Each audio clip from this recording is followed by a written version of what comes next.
Hello everyone, कैसे हैं आप लोग। और एक और वीडियो में आपका स्वागत है। आज हम लोग बात करेंगे इंडियन पॉलिटी पर और देखेंगे कुछ टॉप एमसीक्यूज को जो कई सारे एग्जाम्स के लिए काफ़ी इंपॉर्टेंट हो सकते हैं, लाइक एसएससी, सीएचएसएल, एमटीएस या फिर रेलवे के पेपर पर जिस तरह के सवाल पूछे जाते हैं, यहाँ पर उसी तरह के सवाल देखने की कोशिश करेंगे। बहुत ही बेहतरीन सवाल अपने आप में रहेंगे यहाँ पर। चैनल पर नए हैं तो चैनल को सब्सक्राइब जरूर कर लेना। आइए सीधे सीधे सवालों पर आते हैं। पहला सवाल आपके स्क्रीन पर ये रहा। सवाल है, निम्नलिखित में से किस अधिनियम के अंतर्गत भारतीय विधान परिषद, जिसको हम लोग इंडियन लेजिस्लेटिव काउंसिल कहते हैं, को बजट पर बहस करने की शक्ति प्राप्त हुई है ना। मतलब इंडियन लेजिस्लेटिव काउंसिल को एम्पावर किया गया टू डिस्कस द बजट। तो कौन सा एक्ट था ये आपसे पूछा गया है। आपका ऑप्शन है भारतीय परिषद अधिनियम 1861, जिसको इंडियन काउंसिल एक्ट 1861 कहते हैं। Option B Indian council act 1892 या इंडियन काउंसिल एक्ट 1909 या फिर गवर्नमेंट ऑफ इंडिया एक्ट 1919। तो इसका सही आंसर क्या होगा? कहेंगे सर सही आंसर होगा ऑप्शन बी, भारतीय परिषद अधिनियम 1892 का, या फिर हम लोग इंडियन काउंसिल एक्ट 1892 जो है ये क्या होगा? कहेंगे सर इसमें इंडियन लेजिस्लेटिव काउंसिल को बजट पर डिस्कस जो है वो करने की शक्ति मिली थी। तो इस चीज़ को याद रखिएगा। तो इतना सा इसका आंसर है, लेकिन कुछ कुछ और मेन फीचर हैं इस एक्ट को लेकर जिस पर से सवाल बनाए जा सकते हैं। तो कुछ कुछ और हम लोग बातें इसमें जान लेते हैं कि इस एक्ट का जो मेन फीचर जो था वो क्या था, है ना, मेन फीचर्स। तो पहली बात तो ये थी कि यहाँ पर क्या हुआ? कहेंगे सर पहली बात ये थी कि बजट को डिस्कस करने की शक्ति मिली इंडियन लेजिस्लेटिव काउंसिल को। तो एक तो ये बन जाता है। तो बजट चर्चा क्या हुआ? कहेंगे सर बजट पर चर्चा का अधिकार दिया गया। तो एक तो ये बात हो गई। दूसरी बात क्या थी? कहेंगे सर दूसरी बात ये थी कि बजट को आप डिस्कस कर सकते हो, लेकिन क्या है कहेंगे सर आप अभी भी वोटिंग नहीं कर सकते हो बजट को लेकर, है ना, कि कौन पैसा कहाँ पर खर्चा होगा। तो आप यहाँ पर बोल सकते हो कि सर नो वोटिंग राइट्स थी इस एक्ट में, है ना, नो वोटिंग राइट्स थी। तीसरी बात यहाँ पर थी कि आप बजट पर डिस्कशंस कर सकते हैं। इसका मतलब क्या है? इसका मतलब ये है कि आप क्वेश्चन पूछ सकते हो। तो राइट टू क्वेश्चन मिला। क्या मिला? कहेंगे सर राइट टू क्वेश्चन, है ना। तो ये बात थी। इसके अलावा क्या था? कहेंगे सर इनडायरेक्ट इलेक्शंस का प्रावधान किया गया। इसमें क्या हुआ था? इनडायरेक्ट इलेक्शन, तो उसका प्रावधान इस एक्ट में किया गया था। तो इतनी सी बात है जिसको आपको याद रखना है, जहां पर सवाल पूछा जा सकता है। चीज़ों को कनेक्ट करके चलोगे तो कोई दिक्कत नहीं होगी। जैसे कहेंगे सर जैसे ये बात है कि मेन फीचर क्या था? बजट डिस्कस करना है। तो बजट पर डिस्कस कैसे करोगे? कहेंगे सर क्वेश्चन करना है। तो इसका मतलब है कि ये पॉइंट अपने आप कवर हो जाती है। अब चूंकि हम लोग ब्रिटिश एरा में थे तो इसका मतलब कौन पैसा कहाँ पर खर्चा होगा ये तो अधिकार ब्रिटिश गवर्नमेंट ऐसे भी नहीं देने वाली थी। तो इसका मतलब है कि वोटिंग राइट्स बजट को लेकर हम लोगों के पास में नहीं था। हाँ, हमारी पार्टिसिपेशन बढ़ जाए इंडियन लेजिस्लेटिव काउंसिल में, तो उसके लिए क्या किया गया था? कहेंगे सर उसके लिए इनडायरेक्ट इलेक्शंस का प्रावधान कर दिया गया था। तो ये सारी चीज़ें करी गई थी। तो इतना सा आपको याद रखना है। चीज़ों को एक दूसरे के साथ लिंक करके चलिए, याद रहेगी चीज़ें।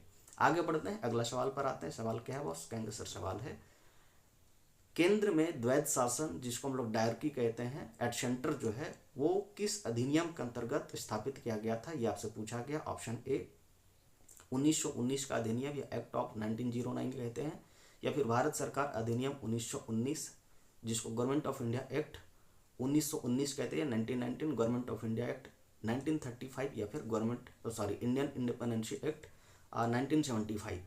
ये आपसे पूछा गया है। तो इसका मतलब क्या है? कहेंगे सर अगर हम लोग इंडियन इंडिपेंडेंस एक्ट 1947 की बात करें, सॉरी, तो ये क्या है? कहेंगे सर ये तो हम लोगों को आज़ादी देने के लिए लाया गया था। तो इसका मतलब है कि जो केंद्र में द्वैध शासन के बारे में बात कर रहे हैं, तो ये ऑप्शन डी तो होगा ही नहीं किसी हालत में, बेसिक सी बात है। तो इसका आंसर क्या होगा? कहेंगे सर इसका आंसर होगा भारत सरकार अधिनियम 1935, जिसको हम लोग गवर्नमेंट ऑफ इंडिया एक्ट 1935 कहते हैं। तो it is the right answer. बात क्लियर है? कोई दिक्कत वाली बात? कहेंगे बिल्कुल नहीं।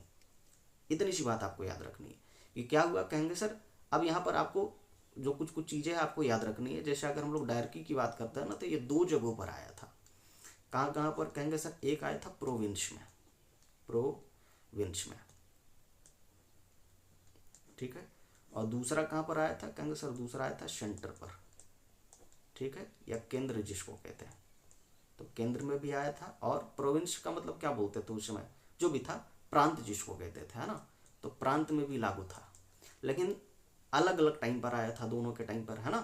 तो एक चीज़ आपको याद रखना है कि सर जो हम लोग बात करते हैं government of India act, government of India act कब का कहेंगे सर, ये 1919 का। कब का कहेंगे सर, 1919 का, ये वाली, ठीक है। कि गवर्नमेंट ऑफ इंडिया एक्ट जो थी उसके वजह से कहाँ पर आया था कहेंगे सर, उसके वजह से प्रोविंस में आया था। जबकि अगर सेंटर पर बात करोगे तो सेंटर में कब आया था कहेंगे सर, ये जो अभी हम लोग बात कर रहे थे गवर्नमेंट ऑफ इंडिया एक्ट 1935 वाला, क्या बात कर रहे थे कहेंगे sir, government of India act जो है, ठीक है, कब का कहेंगे सर, 1935 का। तो यहाँ पर क्या हुआ था कहेंगे सर, द्वैत शासन की स्थापना सेंटर में करी गई थी। अब कहेंगे सर ये जो हम लोग द्वैत शासन के बारे में बात करते हैं ये होता क्या है, ये तो थोड़ा सा बताओ। तो कहेंगे इसमें होता बेसिकली ये है कि जो भी सब्जेक्ट्स होते हैं सरकार के अंडर में, उन सब्जेक्ट्स को क्या किया जाता है कहेंगे सर, उन सब्जेक्ट्स को दो भागों में डिवाइड कर दिया जाता है। क्या किया जाता है कहेंगे, डिवाइड किया जाता है। कुछ कुछ सब्जेक्ट ऐसे होते हैं जो बहुत इंपॉर्टेंट होते हैं, जैसे टैक्सेशन वगैरह की बात करें या लॉ एंड ऑर्डर की बात करें, तो सरकार क्या करती है कि उसको अपने हिसाब से देखती है, ठीक है। और जो उतना इंपॉर्टेंट सब्जेक्ट नहीं होता उसको क्या कहता है कहेंगे सर, लोकल गवर्नमेंट या फिर जो इस तरह के बॉडी होते हैं उसको रूल करने के लिए उन सारे सब्जेक्ट्स पकड़ा दिए जाते हैं। जैसे मान के चलो कि हेल्थ को लेकर, या फिर हम लोग बात करेंगे कि सर मान के चलो डेवलपमेंट को लेकर, तो ये सारी जो चीज़ें थी वो लोकल गवर्नमेंट्स वगैरह को पकड़ा दिए जाते थे। तो इससे क्या होता था कहीं का कॉन्फ्लिक्ट पैदा होता था, क्योंकि अगर जनता गरियाएगी तो किसको गरियाएगी, जो उसका सामने का हम लोग कहते हैं कि जो वोट मांगने आता हो या इस तरह की जो चीज़ें होती तो सेंटर को कोई नहीं गाली देगा, है ना। तो इस तरह की चीज़ें होती थी, और ये प्रोविंस में भी किया जाता था और ये सेंटर में भी किया जाता था। तो इस चीज़ को याद रखिएगा, यहाँ से सारी चीज़ें क्लियर हो जाएगी। आगे बढ़ते हैं, अगला सवाल पर आते हैं। सवाल क्या है कहेंगे सर, सवाल ये है 1919 के भारत शासन अधिनियम की निम्नलिखित में से कौन सी प्रमुख विशेषताएं थी, या which of the following is या are major feature of the government of India act, बोलता है 1919। ये आपसे पूछा गया है, इतनी सी बात। तो इसका आंसर क्या होगा कहेंगे सर, आपसे ऑप्शंस दिए गए हैं। प्रांतों की कार्यकारिणी या एग्जीक्यूटिव जिसको कहते हैं इन प्रोविंस, तो सरकार में द्वैत शासन की स्थापना करी गई थी, ऑप्शन। या फिर इसी में दूसरा, मुसलमान के लिए पृथक सांप्रदायिक निर्वाचक मंडल की व्यवस्था करी गई थी। या तीसरा, केंद्र द्वारा प्रांतों को विधायिनी शक्ति का हस्तांतरण हुआ था। और आपके यहाँ पर जो कोड्स दिए गए हैं वो ये है कि केवल एक होगा, 2 और 3 ऑप्शन बी में, ऑप्शन सी में केवल 1 और 3 होगा, या फिर ऑप्शन डी में 1 और 2 3 तीनों होगा। तो इसका आंसर क्या हो जाएगा कहेंगे सर, इसका आंसर होगा ऑप्शन सी, केवल 1 और 3 होगा। क्या होगा कहेंगे सर, ये वाली सही है और ये वाली सही है। यानी 1919 के भारत शासन अधिनियम में क्या हुआ था कहेंगे सर, प्रांतों की कार्यकारिणी या जिसको हम लोग एग्जीक्यूटिव काउंसिल कहते हैं, तो वहाँ पर सरकार ने क्या किया था कहेंगे सर, द्वैत शासन की स्थापना करी थी या व्यवस्था करी थी। जैसा कि मैंने आपको डिस्कस किया कि 1935 में एट सेंटर किया गया था और 1919 में प्रांतों में प्रोविंस में किया गया था। तो इतनी सी बात है, ठीक है। और साथ ही साथ क्या किया गया था कहेंगे सर, केंद्र के द्वारा प्रांतों की जो प्रांत थी उसकी विधायिनी शक्ति का जो था उसको हस्तांतरण किया गया था। तो इतनी सी बात आपको याद रखनी है, ठीक है। लेकिन कुछ कुछ और चीज़ें हैं जहाँ पर सवाल पूछा जा सकता है। अगर हम लोग मेन फीचर की बात करें 1919 वाली गवर्नमेंट ऑफ इंडिया एक्ट 1919 को लेकर बात करें, ठीक है, तो इसमें और कौन कौन सी चीज़ें थी थोड़ा सा उसके बारे में जान लेते हैं। जैसे कहेंगे सर, प्रांतों, ये प्रोविंस में आया था द्वैत शासन। कहाँ पर आया था, पहली बात कि प्रांतों में द्वैत शासन, है ना, द्वैत, द्वैत कैसे लिखाएगा, जो भी था, द्वैत शासन। तो ये चीजें करी गई। दूसरी बात इसमें क्या खासियत क्या थी कहेंगे सर, दूसरी बात ये थी कि पृथक सांप्रदायिक निर्वाचक मंडल की स्थापना करी गई थी। क्या बात करते हैं कहेंगे सर, पृथक निर्वाचक मंडल, निर्वाचक मंडल। अब आप कहोगे सर ये जो था पृथक सांप्रदायिक निर्वाचक मंडल, ये तो होना चाहिए, तो ऑप्शन डी सही होना चाहिए था 1 2 3। कहेंगे नहीं, पृथक निर्वाचक मंडल आया, लेकिन किन के लिए आया कहेंगे सर, ये आया था सिखों के लिए। किनको लिए कहेंगे सर, सिखों के लिए आया था। प्लस में किसके लिए कहेंगे सर, एंग्लो इंडियन, जिसको एंग्लो इंडियन कहते हैं। क्या कहते हैं, एंग्लो इंडियन। तो इनके लिए आया था। तो ये बात आपको याद रखनी है जहाँ पर सवाल बन सकता है, ठीक है। और मुसलमानों के लिए कब आया था कहेंगे सर, मुसलमानों के लिए जो आया था वो आया था 1919 में, सॉरी 1909 में, 1909 में आया था। तो इतनी सी बात आपको याद रखना है कि मुसलमानों के लिए जो आया था सांप्रदायिक जो पृथक निर्वाचक मंडल की बात कर रहे हैं वो 1909 में आया था। जबकि ये जो हम लोग 19 की बात कर रहे हैं गवर्नमेंट ऑफ इंडिया एक्ट वाला में, तो सिख प्लस में जो एंग्लो इंडियन हुआ करते थे तो उनके लिए निर्वाचक मंडल आया था। तो अगर ये भी आपको ऑप्शंस बना के देता तो आप ये याद रखिएगा कि किस तरह से खेला जा रहा है। इसके अलावा क्या था, कहेंगे sir voting rights for women, ये यहाँ पर करी गई थी। तो इस चीज़ को याद, मतलब तीसरा पॉइंट आप बोल सकते हो, है ना। तो वोटिंग राइट्स ये आया, राइट्स किनके लिए, कहेंगे सर महिलाओं के लिए। लेकिन ये जो चीज़ थी वो क्या थी, कहेंगे सर ये लिमिटेड थी। ये क्या थी, कहेंगे लिमिटेड थी। तो इतनी सी बात आपको याद रखनी है। और चौथी बात हम लोग क्या बात कर रहे हैं, कहेंगे सर लोक सेवा आयोग का गठन किया गया। चौथी बात, जो गवर्नमेंट ऑफ इंडिया एक्ट 1919 है उसमें क्या था, कहेंगे सर लोक सेवा आयोग का गठन हुआ, लोक सेवा आयोग, है ना। तो उसका गठन किया गया था इसमें। तो ये सारी चीज़ें आपको याद रखनी है जहाँ पर सवाल पूछा जा सकता है। बहुत सारे पॉइंट्स हमने बता दिए कि किस तरह से सारी चीज़ें कैसे चलेगी जहाँ पर सवाल पूछा जाएगा।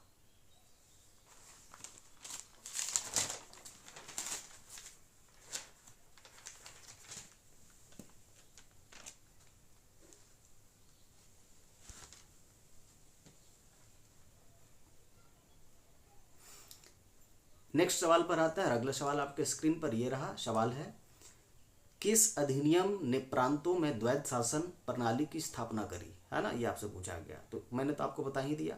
यहाँ पर ऑप्शंस आपके, एक तो 1935 वाला है गवर्नमेंट ऑफ इंडिया एक्ट, दूसरा गवर्नमेंट ऑफ इंडिया एक्ट 1919 का है। तो इसका मतलब द्वैध शासन की बात कर रहा है कहाँ पर, कहेंगे सर प्रोविंस की बात कर रहा है, प्रांतों की बात कर रहा है। तो यहाँ पर इसका आंसर क्या हो जाएगा, कहेंगे सर ऑप्शन बी हो जाएगा। इतनी सी बात है। 1935 वाला क्या था, कहेंगे सर एट सेंटर वाला था, है ना। तो इतनी सी बात आपको याद रखनी, इससे ज़्यादा का चीज़ आपसे पूछा नहीं गया है। बाकी एक्सप्लेनेशन आपको देखना तो पीछे मैंने आपको बता दिया। आगे बढ़ते हैं, अगला सवाल पर आते हैं। अगला सवाल क्या है, कहेंगे सर भारत की संघात्मक व्यवस्था निम्नलिखित में से किस देश से संबंधित है। इंडियाज फेडरल स्ट्रक्चर जो है वो based on the model of which of the following countries. ये आपसे पूछा गया। ऑप्शन है आपके कनाडा, यूनाइटेड किंगडम जिसको यूके कहते हैं हम लोग, या फिर यूएसए, या फिर आयरलैंड। तो इसका सही आंसर क्या होगा, कहेंगे सर इसका सही आंसर होगा ऑप्शन ए, कनाडा के मॉडल पर बेस्ड। हमारे यहाँ का जो फेडरल स्ट्रक्चर है वो किस पर बेस्ड है, कहेंगे सर कनाडा पर।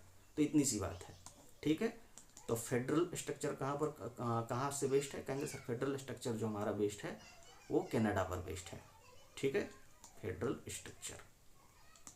तो इतनी सी बात आपको याद रखनी। अब यहाँ पर फेडरल स्ट्रक्चर में हमारा कैसा है, कहेंगे सर सेंटर मजबूत है। यहाँ पर क्या है, कहेंगे सर सेंटर जो है वो क्या है, कहेंगे सर सेंटर वो क्या है, कहेंगे सर स्ट्रांग है ना। और स्ट्रांग सेंटर है, उसके साथ साथ हम लोग बात कर रहे हैं कि पावर का डिवीजन देखने को मिलता है हमारे यहाँ पर। क्या है, कहेंगे सर पावर शेयरिंग या पावर डिवीजन, ठीक है, पावर डिवीजन ये देखने को मिलता है। और इसके लिए जो पावर डिवीजन है इसमें क्या है, कहेंगे सर इसमें 3 लिस्ट बनाए गए हैं। कितने लिस्ट, कहेंगे 3 लिस्ट, जिसको आपको याद रखना है। एक तो हम लोग जिसको कहते हैं यूनियन लिस्ट, क्या कहते हैं, यूनियन लिस्ट, जिसको संघीय सूची कहते हैं। क्या कहते हैं, कहेंगे संघीय सूची, ठीक है, संघीय सूची। दूसरा क्या है, कहेंगे सर दूसरा को हम लोग कहते हैं स्टेट लिस्ट। क्या कहेंगे, कहेंगे सर स्टेट लिस्ट, जिसको हिंदी में क्या कहते हैं, कहेंगे सर इसको कहते हैं राज्य सूची, राज्य सूची। तो एक तो ये है। और तीसरी हम लोग क्या बात करते हैं, कहेंगे sir concurrent list, concurrent list. तो ये 3 तरह से हम लोगों के यहाँ पर क्या है, कहेंगे सर पावर का डिवीजन है, जिसको हम लोग समवर्ती सूची कहते हैं, समवर्ती सूची, ठीक है। संघीय सूची में क्या है या यूनियन लिस्ट में क्या है, कहेंगे सर इस पर सेंटर कानून बनाएगी, ठीक है। यहाँ पर क्या है राज्य सूची में, कहेंगे सर स्टेट गवर्नमेंट जो होती है वो किसी भी सब्जेक्ट पर क्या करती है, कहेंगे सर कानून बनाती है। और समवर्ती सूची में क्या होता है, कहेंगे सर सेंटर प्लस स्टेट दोनों कानून बना सकता है, लेकिन कॉन्फ्लिक्ट अगर होगा तो सेंटर जो है उसका जो बनाया हुआ कानून है वो क्या होगा, कहेंगे सर वो मान्य होगा, लेकिन कानून जो है सेंटर और स्टेट जो है वो दोनों बना सकती है। तो इस चीज़ को आपको याद रखनी है जहाँ पर सवाल पूछा जा सकता है। आगे बढ़ते हैं, अगला सवाल पर आते हैं। अगला सवाल क्या है, कहेंगे सर अगला सवाल ये है। सवाल है निम्नलिखित कथनों पर विचार करिए, कंसीडर द फॉलोइंग स्टेटमेंट्स। और आपके ये दो स्टेटमेंट दिए गए हैं। पहला स्टेटमेंट है 1919 के मॉन्टेग्यू चेम्सफोर्ड सुधारों में 21 वर्ष से अधिक आयु की सभी महिलाओं के लिए मताधिकार की संस्तुति की गई थी। दूसरा स्टेटमेंट है 1935 के गवर्नमेंट ऑफ इंडिया एक्ट में विधानमंडल में महिलाओं के लिए आरक्षित स्थानों का प्रावधान किया गया था, और उसके हिसाब से यहाँ पर कोड लिखे गए हैं कि केवल पहला सही होगा, यानी कि ये जो 1919 वाला जहाँ पर महिलाओं के लिए जो मताधिकार की बात करी गई थी केवल यही सही है, या फिर ऑप्शन बी केवल दूसरा सही है, या फिर पहला और दूसरा दोनों सही है, या फिर ऑप्शन डी जो है ना तो पहला सही है ना तो दूसरा सही है। तो मैंने आपको 1919 वाला जो एक्ट बताया था, तो इसमें क्या था, कहेंगे सर इसमें महिलाओं के बारे में क्या करी गई थी, कहेंगे सर वोटिंग के बारे में बात करी गई थी। तो इसीलिए आप इसे बोल सकते हो, सॉरी इसमें क्या था, कहेंगे सर चेम्सफोर्ड सुधार की बात कर रहे, सॉरी। तो यहाँ पर क्या है, कहेंगे सर जो ऑप्शन बी हमारा केवल यही सही है। केवल जो 1935 का गवर्नमेंट ऑफ इंडिया एक्ट जो है इसमें विधानमंडल में महिलाओं के लिए आरक्षित स्थानों का जो है प्रावधान किया गया था। तो ऑप्शन बी जो है 6 का वो सही है। तो इतनी सी बात आपको याद रखनी है। अब थोड़ा सा इसके बारे में और जान लेते हैं कि ये सारी चीज़ें क्या थी। अगर हम लोग मॉन्टेग्यू चेम्सफोर्ड सुधार की बात करें जो कि 1919 में आई थी, तो इसमें क्या थी, कहेंगे या जिसको हम लोग गवर्नमेंट ऑफ इंडिया एक्ट कहते हैं, तो इसमें क्या था, कहेंगे सर महिलाओं के लिए जो वोटिंग थी ना वो ये आया था। बात क्लियर है। तो हम लोग ऐसे कह सकते हैं कि महिलाओं के लिए मतदान का अधिकार मिला। ठीक है, महिलाओं को मतदान का अधिकार ये दिया गया। ठीक है, जिसको आपको याद रखनी है। लेकिन ये अधिकार जो है मात्र 1% महिलाएं ही कवर कर पाती थी, क्योंकि इसमें ये कंडीशनल था। कंडीशनल क्या था, संपत्ति होनी चाहिए, शिक्षित होने चाहिए, तो ये सारी चीज़ें करी गई थी। ठीक है, तो इस चीज़ को आपको याद रखनी है। जबकि अगर हम लोग गवर्नमेंट ऑफ इंडिया एक्ट 1935 की बात करें तो यहाँ पर क्या हुआ था, कहेंगे सर यहाँ पर वोटिंग राइट्स वीमेन को मिला। ठीक है, और ये जो हम लोग बात कर रहे हैं ना 1% वाली, यहाँ पर 1% नहीं थी, यहाँ पर कितना था, कहेंगे सर लगभग 10 to 14% महिलाएं कवर हो रही थी उसमें। ठीक है, तो ये एक बड़ी बात थी उस समय के लिए। साथ ही साथ अगर हम लोग बात करें तो यहाँ पर सीट क्या थी, कहेंगे सर महिलाओं के लिए सीट आरक्षित थी। ठीक है, तो हम लोग कहेंगे सर रिजर्व सीट इनके लिए, कहेंगे सर महिलाओं के लिए, फॉर वीमेन, है ना। तो ये चीज़ें इसमें करी गई थी। लेकिन यहाँ पर क्या था, कहेंगे सर यहाँ पर जो हम लोग बात करते हैं कि कोई भी आरक्षण जो था, किसी भी तरह का सीट का आरक्षण वो महिलाओं के लिए नहीं था। तो स्टेटमेंट 1 में ये सारी चीज़ें थी। तो इस हिसाब से क्या है, कहेंगे सर ऑप्शन बी जो है इसका सही है। इतनी सी बात आपको याद रखनी है। आगे बढ़ते हैं, अगला सवाल पर आते हैं।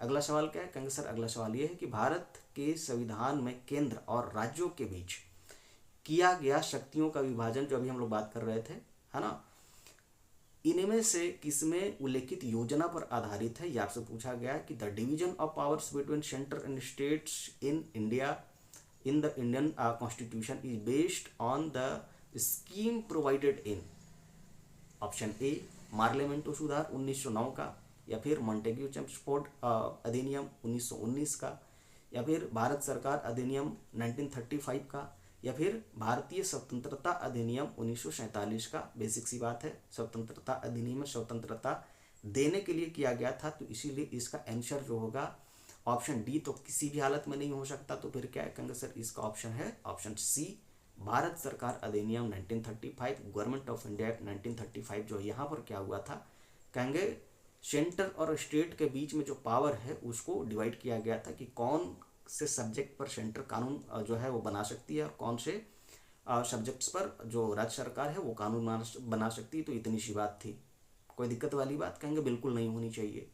और इसी में हमारा क्या आता है, कहेंगे सर इसी में आता है 7वीं अनुसूची, है ना, 7वीं अनुसूची। ठीक है, जहाँ पर डिवीजन ऑफ पावर है। और डिवीजन ऑफ पावर है तो क्या है, कहेंगे सर ये 3 तरह के लिस्ट बनते हैं। एक बार फिर से हम लोग रिकॉल कर लेते हैं।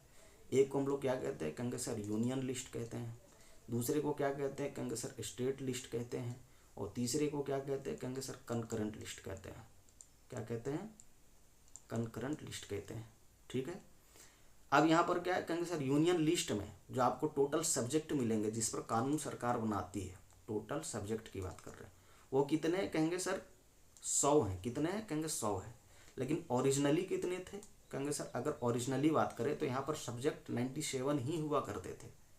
3 संशोधन करके बढ़ाए गए हैं। ठीक है, आप याद रखिएगा। अब स्टेट लिस्ट की बात करें तो आपसे टोटल सब्जेक्ट पूछा जा सकता है कि सर यहाँ पर कितने थे, तो टोटल सब्जेक्ट स्टेट लिस्ट में कितने हैं अभी, तो कहेंगे सर अभी है 61 सब्जेक्ट। कितने, कहेंगे सर 61। लेकिन ओरिजिनली कितने थे, कहेंगे सर ओरिजिनली इसमें हुआ करते थे 66 सब्जेक्ट। कितने, 66 सब्जेक्ट। बात क्लियर है। इसके साथ ही साथ अगर हम लोग बात करें तो इसका मतलब क्या है, कहेंगे सर संशोधन करके और जो स्टेट गवर्नमेंट है उसके पावर को घटाया गया है। यहाँ पर आप देख सकते हो कि 66 और 61 अभी चल रहा है, तो इसका मतलब 5 सब्जेक्ट इससे छीने गए हैं।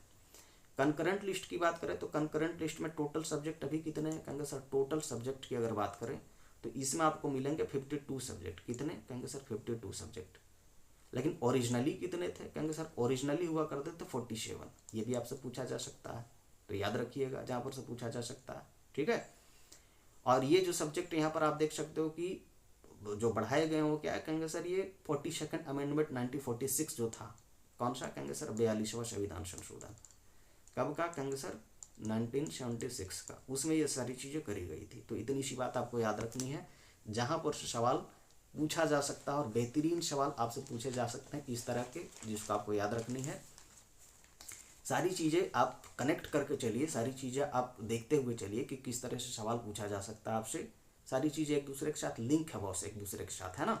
आगे बढ़ते हैं, अगला सवाल पर आते हैं। अगला सवाल क्या है, कहेंगे सर अगला सवाल ये है।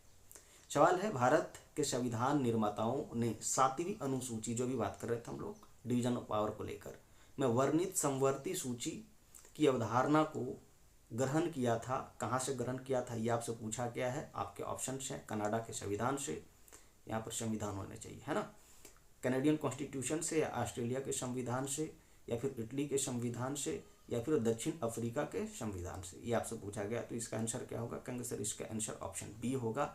ऑस्ट्रेलिया के कॉन्स्टिट्यूशन से, ऑस्ट्रेलियन कॉन्स्टिट्यूशन से क्या किया गया था, कहेंगे जो 7वीं अनुसूची का कॉन्सेप्ट है उसको लिया गया था। तो इतनी सी बात है। वैसे ऑस्ट्रेलियन कॉन्स्टिट्यूशन से बहुत सारी चीज़ों को ली गई है, जिसको एक बार आप देख लीजिए, जहाँ पर से आपको याद करने की जरूरत नहीं पड़ेगी। मतलब आप वीडियो देखेंगे तो धीरे धीरे याद होने लगेगी, क्योंकि इस तरह की चीज़ें जहाँ पर से बोरो करी गई है, मैं हर वीडियो में क्लियर कर देता हूँ कि अगर यूएसए के संविधान से है तो फंडामेंटल राइट, या फिर जुडिशियल रिव्यू का कॉन्सेप्ट, या फिर ये सारी जो चीज़ें होती है मैं एक लाइन में आपको दिखा देता हूँ, और मैं बार बार ही ऐसे दिखाता रहूँगा तो आपको याद होती चलेगी। तो अब ऑस्ट्रेलियन कॉन्स्टिट्यूशन से क्या लिया गया है उसके बारे में थोड़ा सा जान लेते हैं, है ना। तो पहली बात जो ली गई यहाँ पर से वो क्या थी, कहेंगे सर पहली बात ली गई कंकरेंट लिस्ट का कॉन्सेप्ट, जो भी बात कर रहे थे, कंकरेंट लिस्ट का कॉन्सेप्ट यहीं से आया। दूसरी बात क्या थी, कहेंगे सर दूसरी बात यहाँ पर थी फ्रीडम ऑफ ट्रेड को लेकर जो हमारे प्रावधान है वो यहीं से है।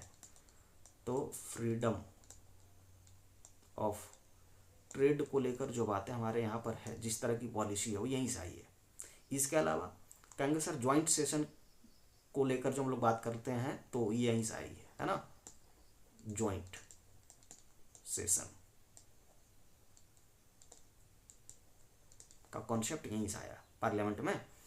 तो ये सारी चीज़ें ली गई है कहाँ से, कहेंगे सर ऑस्ट्रेलिया से लिया गया है। तो ये सारी चीज़ें आपको याद रखनी है। और बाकी एक बार 7वीं अनुसूची फिर से एक बार थोड़ा सा डिस्कस कर लेते हैं कि इसमें आपको टोटल 3 सब्जेक्ट देखने को मिलेंगे, है ना, मतलब 3 लिस्ट देखने को मिलेंगे। कौन कौन, कहेंगे सर यूनियन, दूसरा कहेंगे सर स्टेट, और तीसरा कहेंगे सर कंकरेंट। कंकरेंट का कॉन्सेप्ट कहाँ से आया, कहेंगे सर ऑस्ट्रेलिया से आया। इसमें आपको सब्जेक्ट याद रखने हैं। तो टोटल सब्जेक्ट की बात करेंगे तो कितने, कहेंगे सर 42, लेकिन शुरुआत में कितने थे, कहेंगे सर शुरुआत में 47 हुआ करते थे। तो इतनी सी बात आपको याद रखनी है। तो इसका मतलब सब्जेक्ट इसमें क्या हुआ, कहेंगे सर बढ़े हैं। क्या हुए हैं, कहेंगे सर बढ़े हैं। तो इतनी सी बात आपको याद रखनी है, ठीक है। आगे बढ़ते हैं, अगला सवाल पर आते हैं। अगला सवाल क्या है, कहेंगे सर अगला सवाल ये है। सवाल है, किसने कहा था संविधान सभा अकेले ही देश के लिए एक स्वदेशी संविधान का निर्माण कर सकती है तथा सही मायने में पूरी तरह से लोगों की इच्छा का प्रतिनिधित्व कर सकती है ना। Who said the constituent assembly alone can construct a constitution for the country and can truly represent the will of the people. ये आपसे पूछा गया है। ऑप्शन है Mahatma Gandhi, option B doctor B R. Ambedkar, option C Jawaharlal Nehru या फिर एनी बेसेंट। तो इसका आंसर क्या होगा? कहेंगे सर इसका आंसर होगा ऑप्शन ए महात्मा गांधी। इस बात को महात्मा गांधी ने कहा था कि संविधान सभा अकेले ही देश के लिए क्या कर सकती है? कहेंगे एक स्वदेशी संविधान का निर्माण कर सकती है और साथ ही साथ क्या कर सकती है? कहेंगे सर सही मायने में पूरी तरह लोगों की इच्छा का प्रतिनिधित्व भी कर सकती है। तो इसीलिए इसका आंसर क्या होगा? कहेंगे सर ऑप्शन ए सही हो जाएगा। महात्मा गांधी ने इस चीज को कहा था, बस इतनी सी बात है। ठीक है, आगे बढ़ते हैं, अगला सवाल पर आते हैं और लास्ट सवाल है। पूछा गया है भारतीय संविधान के अनुच्छेद 14 में लिखा हुआ कानून के समक्ष समानता किस देश के संविधान से लिया गया है ना। कि the concept of equality before law जो है हमारे जो मेंशन किया गया है आर्टिकल 14 में इंडियन कॉन्स्टिट्यूशन में, वो किस देश के संविधान से लिया गया है? बस इतनी सी बात आपसे पूछी गई है। Option A France, option B Britain या ऑप्शन सी यूएसए या फिर उपर्युक्त में से कोई नहीं, नन ऑफ द एबव, ये आपसे पूछा गया। तो इसका आंसर क्या होगा? कहेंगे सर इसका आंसर होगा ऑप्शन बी, ब्रिटेन के कॉन्स्टिट्यूशन से ये सारी चीज़ें ली गई है। मतलब इक्वालिटी बिफोर जो लॉ का कॉन्सेप्ट है वो कहाँ से लिया गया? कहेंगे सर ब्रिटेन के कॉन्स्टिट्यूशन से लिया गया। तो इतनी सी बात है। लेकिन अब कुछ और भी चीज़ें जो ब्रिटेन से ली गई उसके बारे में थोड़ा सा जान लेते हैं। तो पहली बात यहाँ पर हम लोग बात कर लें पार्लियामेंट्री गवर्नमेंट का कॉन्सेप्ट। किसका? कहेंगे सर पार्लियामेंट्री गवर्नमेंट, है ना, गवर्नमेंट का कॉन्सेप्ट यहीं से आया है। दूसरा कहेंगे सर रूल ऑफ लॉ, क्या बात कर रहे हैं? कहेंगे सर रूल ऑफ लॉ, ये कॉन्सेप्ट कहाँ से आया? कहेंगे सर ब्रिटेन से ही आया। इसके साथ साथ हम लोग बात करते हैं लेजिस्लेटिव प्रोसीजर को। ठीक है, तो ये यहीं से आया लेजिस्लेटिव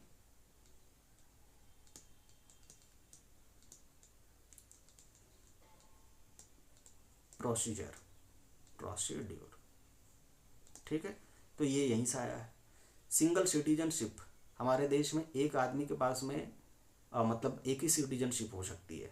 तो चौथा आप ये बोल सकते हो कि सिंगल सिटीजनशिप का कॉन्सेप्ट जो है सिंगल सिटीजन,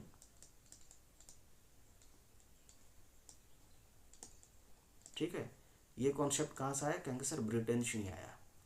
पांचवी बात जो हमारे यहाँ पर है वो कैबिनेट सिस्टम, क्या बात कर रहे हैं? कहेंगे सर कैबिनेट सिस्टम,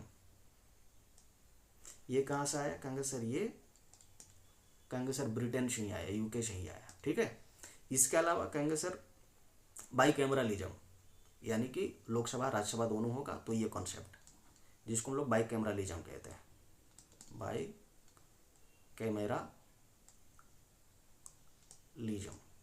है ना, दो हाउस होंगे हमारे यहाँ पर, तो ये कॉन्सेप्ट यहीं से आया है। इसके अलावा कहेंगे सर पार्लियामेंट्री प्रिविलेजेस जो होते हैं, जो दिए जाते हैं नेताओं को, तो ये सिस्टम यहीं से आया है। तो पार्लियामेंट्री प्रिविलेजेस ये किन के लिए होते हैं? बेसिकली कहेंगे सर ये नेताओं के लिए होता है।